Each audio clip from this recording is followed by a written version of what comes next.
काफ़ी दिनों से आप लोग सोच रहे होंगे कि इस चैनल पर वीडियो क्यों नहीं आ रहा है। तो देखिए, होता क्या है, हम आज कुछ रैंडमली बात करेंगे और उसको ऐसे जानकारी दूँगा जो आप लोग के लिए काफ़ी इम्पोर्टेंट सी है। क्योंकि देखिए, अभी क्या चल रहा है, अभी आप लोग बहुत सारे ऐसे होंगे जो ग्रेजुएशंस कर रहे होंगे या फिर पोस्ट ग्रेजुएशंस कर रहे होंगे या फिर किसी कॉम्पिटिशन्स की एग्ज़ाम की तैयारी कर रहे होंगे, ठीक है? या फिर कोई अभी 11th-12th में होगा, नीट नीट वगैरह की तैयारी भी कर रहा होगा, ठीक है? तो हम बात करते हैं ऐसे स्टूडेंट्स की जो क्या करते हैं, ये सोच देते हैं कि देखिए, क्या होता है जब हम क्लास में रहते हैं, ठीक है? क्लास में रहते हैं तो जो हमें टीचर्स बताते हैं, तो हम सोचते हैं कि ये तो हमें आता है, हम इसको आसानी से पढ़ लेंगे, जा कर के पढ़ेंगे। ऐसा नहीं है, ठीक है? जा कर के पढ़ना और क्लास में बैठ कर के पढ़ना बहुत ही अलग ही होता है, अलग ही मैटर होता है, ठीक है? दोनों का कंडीशंस। क्योंकि देखिए, घर में जाके पढ़ने से क्या होता है कि आप पढ़ तो लेंगे लेकिन उतना अच्छे से नहीं पढ़ पाएँगे जितना तरह से आप कॉन्सन्ट्रेट के साथ आप क्लास में बैठ के पढ़ पाएँगे, ठीक है? घर में क्या होता है, घर में बहुत सारे काम होते हैं, मम्मी बोल देगी यहाँ जाओ, पापा बोल देंगे इस काम को करो, ये काम नहीं हुआ है, ठीक है? बहन होंगे डिस्टर्ब करेंगे, आएँगे बातें करेंगे, इधर करेंगे। तो बहुत सारे ऐसे होते हैं जो डिस्टर्बेंस ज़्यादा होते हैं, तो इसलिए क्या होता है कि जो क्लास में रहते हैं, ठीक है? अपन क्लास में रहते हैं तो क्या करते हैं, मस्ती ज़्यादा करते हैं, ठीक है? तो मस्ती नहीं करना है, मस्ती को अवॉइड करना है और क्या करना है, स्टडी करना है। ग्रुप स्टडी उससे बोलते हैं। जैसे देखिए, आप लोग के फ्रेंड्स होंगे, बहुत सारे ऐसे फ्रेंड्स होंगे जो इसको पढ़ना अच्छा लगता होगा। ऐसे फ्रेंड्स होंगे जिनको मस्ती करना अच्छा लगता होगा। ऐसे फ्रेंड्स होंगे जो खेलने में इंटरेस्ट होगा। ऐसे फ्रेंड्स होंगे जो ज़्यादा ही मस्ती करते होंगे, ठीक है? तो ये सारी चीज़ों से बचना है और एक टाइम मैनेजमेंट करना है। देखिए, टाइम मैनेजमेंट बहुत ही ज़रूरी है आपकी लाइफ में। अगर आप टाइम मैनेजमेंट नहीं कर पाएँगे ना, तो एक अच्छा गोल जो आपने जो ड्रीम जो आपने सपने देखे हैं ना, उसको आप कंप्लीट नहीं कर पाएँगे। डिसिप्लिन, डिसिप्लिन भी बहुत ही इम्पोर्टेंट्स हैं स्टूडेंट्स के लिए, क्योंकि डिसिप्लिन्स के साथ अगर आप रहेंगे तो कुछ अच्छा कर पाएँगे लाइफ में। और हम तो यही कहेंगे कि देखिए, पढ़ाई करना और मौज मस्ती करना दोनों अलग चीज़ें हैं, ठीक है? पढ़ाई करना, अगर पढ़ाई कर रहे हैं तो एकदम सीरियस मोड में आके पढ़ाई करना है, ताकि कंपटीशन एग्ज़ाम आए तो उसे आप आसानी से फेस कर सकें और उसे आप क्लियर कर सकें।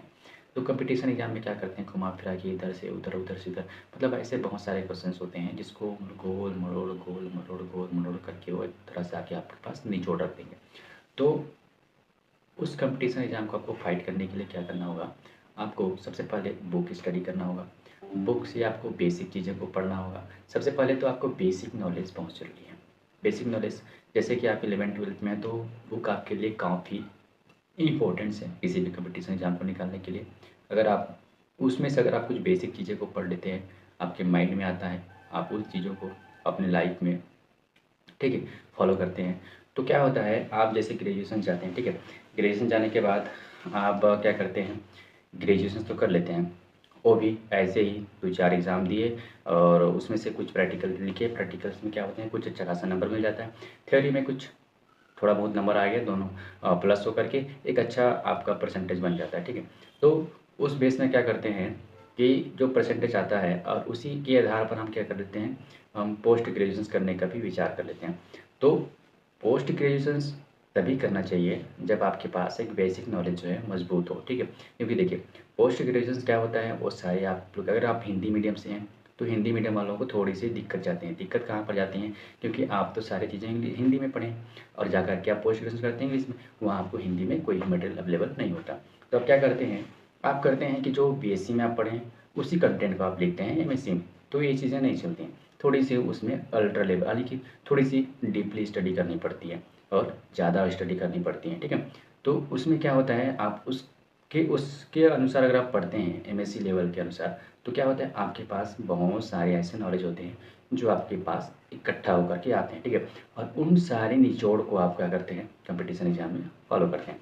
तो होता क्या है, हम अक्सर देखते हैं कि एमएससी में आने के बाद भी हम बहुत ऐसे स्टूडेंट होते हैं जो सोचते हैं कि नहीं, हमने तो बीएससी कर लिए है तो हमें बहुत सारा ऐसे नॉलेज हो गया जो हम ग्रहण कर चुके हैं। ऐसा नहीं है, आप अभी भी कुछ नहीं जानते। आप ये मान के चलिए कि आप अभी कुछ नहीं जानते, बिल्कुल नहीं जानते, ज़ीरो से स्टार्ट कर रहे हैं। ऐसा करने पर क्या होता है, आपके मन में नेगेटिविटी नहीं आएगा कि हम विद्वान हैं, हम अच्छे से जानते हैं, हमें सब आता है। नहीं, बिल्कुल भी नहीं, ऐसा कहीं नहीं हो सकता, ठीक है? तो क्या होता है, आपको अच्छे से पढ़ना है और बुक स्टडी करना है। बुक के साथ साथ क्या करना है, हमें डिसिप्लिन में रहना है। डिसिप्लिन में रह के क्या करना है, हमारा टाइम मैनेजमेंट करना है। टाइम मैनेजमेंट और डिसिप्लिन बहुत ही ज़रूरी है अपने लाइफ में, तब जाके हमें एक अच्छा से और एक अच्छा जॉब और एक अच्छा कंप्लीट हमारा जो ड्रीम है उस पर हम अचीव कर पाएंगे। ठीक है, तो इन सारी चीज़ों को फॉलो करेंगे तभी जा कर के हम कम्प्लीटली कहीं जा कर के स्टेबल हो पाएंगे। ठीक है, तो क्या होता है, इसी तरह से हम अपने दैनिक जीवन में कुछ ना कुछ एक्टिविटी करते रहते हैं। ठीक है, देखिए क्या होता है, अगर आप एमएससी कर लिए या फिर पोस्ट ग्रेजुएशन कर लिया, फिर ग्रेजुएशन कर लिए, तो क्या होता है, हमारा जो नॉलेज होता है वो थोड़ी सी क्या होते हैं, वीक होता है। ठीक है, वीक इसलिए होता है क्योंकि हम उस चीज़ पर हम प्रैक्टिकल करते ही नहीं। हम क्या करते हैं, हम थ्योरेटिकल पढ़ते हैं, थ्योरेटिकल किसी चीज़ को पढ़ते हैं, अप्लाई करते ही नहीं। जैसे आप एमएससी कर रहे हैं, आप एलिजिबल रहते हैं मास्टर के लिए। ठीक है, आप कहीं भी जा कर के किसी भी इंस्टीट्यूट में, किसी भी स्कूल, कॉलेज या फिर कहीं भी जा कर के आप पढ़ा सकते हैं आसानी से। आप ये सोचिए, देखिए आपके घर में भी बच्चे होंगे, बच्चे को ही पढ़ाने में आपको हेजिटेशन आता है। हेजिटेशन कैसे आता है, क्योंकि आपने प्रैक्टिस किया ही नहीं। क्यों, क्योंकि आप डरते हैं। ठीक है, तो इसी चीज़ को, इसी हेजिटेशंस को आपको क्या करना है, दूर करना है। तो दूर करने के लिए क्या करना पड़ेगा, पहले तो आपको पढ़ना पड़ेगा, पढ़ेंगे तभी आगे बढ़ेंगे वाला बात कॉन्सेप्ट आता ही है। ठीक है, देखो आपके अगल बगल वाले क्या बोलते हैं, क्या कहते हैं, इस चीज़ से हमें कोई फ़र्क नहीं पड़ने वाला। ठीक है, और ना ही पढ़ना भी चाहिए। क्यों, क्योंकि हमारा है, हमारा टाइम है, हम पढ़ेंगे, आगे बढ़ेंगे। चाहे हमारे बगल में कोई भी बच्चा है, उसे हम पढ़ा रहे हैं तो हमारा एनर्जी जा रहा है। ठीक है, और उसे हम अच्छे से पढ़ाएंगे ताकि वो अच्छे से पढ़ पाए, आगे बढ़ पाए। तो क्या होता है, हम देना ही नहीं चाहते। ठीक, हम अपना ज्ञान किसी को देना ही नहीं चाहते। इसका मेन रीज़न क्या है पता है आपको, इसका मेन रीज़न जो है ना, हेजिटेशन। हेजिटेशन से इसका मेन रीज़न है क्योंकि हम डरते हैं लोगों के सामने अपना जाके बात रखने के लिए।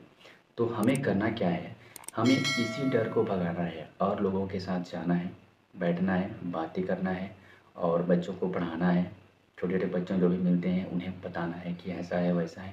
और कहीं अगर आप एमएससी पास आउट है या पोस्ट ग्रेजुएशन में या फिर ग्रेजुएशन में भी क्यों ना हो, तो अगर आप खाली हैं, कोई प्रोफेसर आते हैं, ठीक है, या फिर नहीं आ पाते हैं क्लास में, तो उस समय अगर आपके पास, अगर आप स्टूडेंट हैं तो उस समय आपका पर्याप्त अगर समय है और बच्चे इंटरेस्ट ले रहे हैं, तो क्या करना है, आपको कुछ टॉपिक उठाना है छोटा सा और जा कर के बच्चों को पढ़ा देना है।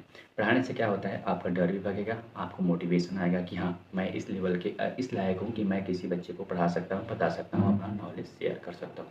तो इसी तरह छोटे छोटे प्रयास जो हैं आपको एक एक बड़ी और एक अच्छा मुकाम तक ले जाने का एक मार्ग है। ठीक है, और एक रास्ता है और एक सीढ़ी है, समझ सकते हैं उसको।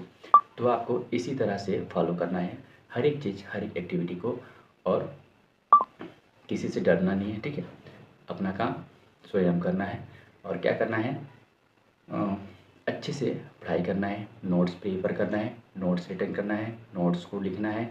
और आप जितना हो सके उतना बुक पढ़िए और जितना हो सके अच्छे से रिवीजन मारिए, रेगुलर रिवीजन मारिए। आज पढ़े, सुबह रिवीजन मारिए, सुबह पढ़े, उसके सुबह रिवीजन मारिए। इस तरह से आप एक एक बुक रोज़ का पढ़ते जाइए और उसका रिवीजन करते जाइए। फिर देखिए आपको कोई भी कंपटीशन एग्जाम को आसानी से फाइट कर सकते हैं। बिल्कुल भ्रम मत मानिए कि हम विद्वान हैं, अच्छे से पढ़ते हैं, अच्छे से जानते हैं, हम ज्ञान हैं, हम ज्ञानवान हैं। ऐसा कुछ नहीं होता, कुछ नहीं होता। हम सब जीरो हैं। हमें कुछ नहीं आता, हमें बेसिक नॉलेज जो आता है हम उसको आपको दे रहे हैं, उसको बताएं, बस इतना ही आपको अपने डेली रूटीन में करना है। ठीक है, ये तो रहा हमारा आज का सेशन। ठीक है, अच्छे से रीड करना है। ठीक है, तो उसमें तो हो गया कॉमन चीज़ें। अब आप उस पर नया क्या कर सकते हैं, ठीक है, आप उस पर नया क्या कर सकते हैं, इस पर आपको फोकस करना है। ठीक है, आपने मान लिया टॉपिक सेलेक्ट कर लिए, अब आप उस पर क्या नया कर सकते हैं, ये चीज़ को आपको देखना पड़ेगा। और उसमें क्या क्या नया इंक्लूड कर सकते हैं, ये सारी चीज़ें। मतलब जब तक आपके पास प्रॉब्लम नहीं होगा तब तक आप सोल्यूशंस नहीं निकाल सकते। तो आपको प्रॉब्लम को ढूंढना होगा और आपको उसका सोल्यूशन निकालना होगा। ठीक है, तो इसे कौन करेगा, आप स्वयं करेंगे।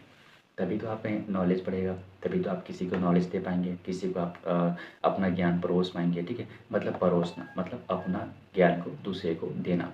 कभी भी घमंड नहीं करना चाहिए इस चीज़ के लिए। ठीक है, मतलब जो आपके पास है, जो आप जानते हैं, उसको दूसरों को देना चाहिए।